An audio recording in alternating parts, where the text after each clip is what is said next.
Коли ми спілкуємося з людьми ось такою фразою, наприклад, чому ти це не зробив, або чому ти мені не сказала це вчасно, то наш мозок починає автоматично захищатися. Амігдала реагує, вона починає розширюватися, у нас включається ось це от flight, fight or freeze, біжи, атакуй або завмирай.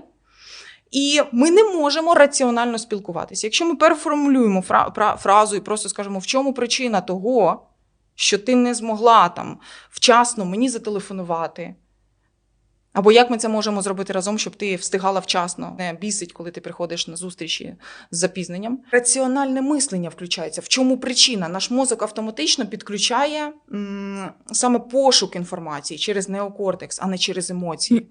І коли я це пояснила чоловіку, то там не було ось такого супротиву, типу, та ні, це все ваші коучингові штучки. Такі, так це працює, ну окей, без проблем.